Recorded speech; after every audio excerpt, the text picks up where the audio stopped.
ሰላም ጤና ይስጥልን እንደምን አላችሁ ውድ የቻናላችን ቤተሰቦች እንደምን ከርማችኋል። በዛሬው መርሃ ግብራችን የታላቁ አባት የአባ እንጦስን ታሪክ ከብዙ ባጭሩ እንዲህ አሰናድተናልና ተከታተሉን።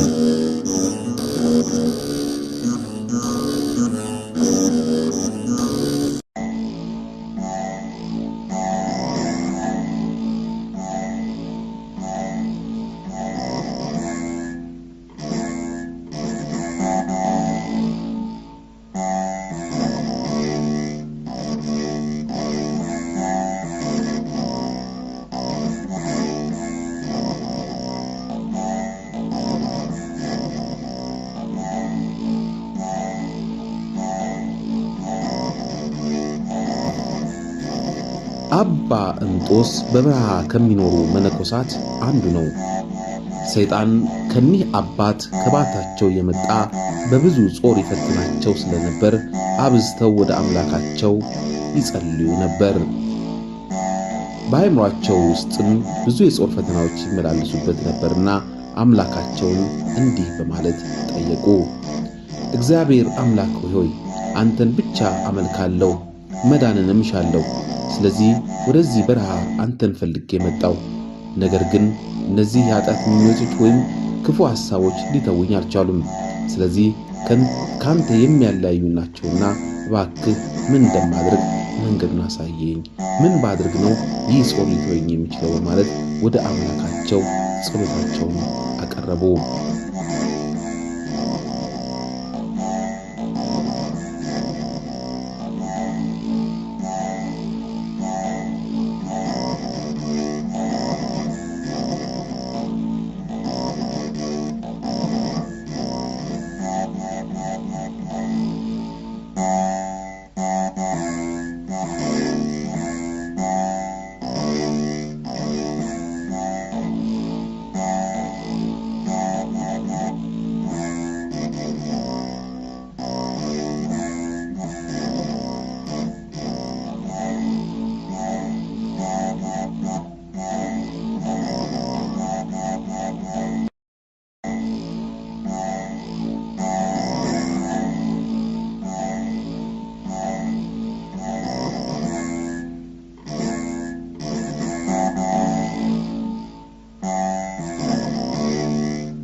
ከተወሰነ ጊዜ በኋላ አባ እንጦስ ከባቱ ሲወጣ አንድ ሰው ሥራ እየሰራ አየ። ያም ሰው ሥራውን ከጨረሰ በኋላ ሲጸልይ ይመለከተዋል። ደግሞም ጸሎቱን ከጨረሰ በኋላ ተመልሶ ሌላ ስራ ሲሰራ ያየዋል። አሁንም ሥራውን እንደጨረሰ ደግሞ ጸሎቱን እየጸለየ አምላኩን ያመሰግናል። ለካ ያ ሰው ለአባ እንጦስ ሥርዓተ ምንኩስናን ለማስተማር የተላከ መልአክ ነበርና እኔ እንዳሳየሁ ብታደርግ ትድናለህ ብሎ ሲናገር አባ እንጦስ ሰማው። ይህን እንደሰማ አባ እንጦስ ደስታቸው ወሰን አልነበረም። ከዚያ በኋላ አባ እንጦስ መልአኩ እንዳስተማራቸውና እንደነገራቸው አደረጉ። በምግባር ብዙ ሥራዎችን ሰሩ። ይህንን የእሳቸውን በጎ ምግባርና ደግ አባትነት ዝና የሰሙ ሰዎች ከገዳም አስቄጦስ መጡ። በጀልባ እየሄዱ እያለ አንድ በጣም ያረጀ አረጋዊ ሰው አገኙ። እነዚህ ሰዎች ግን ይህ አረጋዊ ሰው ማን እንደሆነ አላወቁም ነበር። አሁንም እነዚህ ሰዎች ስለ ቅዱሳት መጽሐፍ፣ ስለ አባቶቻችን እምነትና ምግባር ደጋግሞ ስለሚሰሩት ሥራ አጥብቀው ይወያዩ ነበር።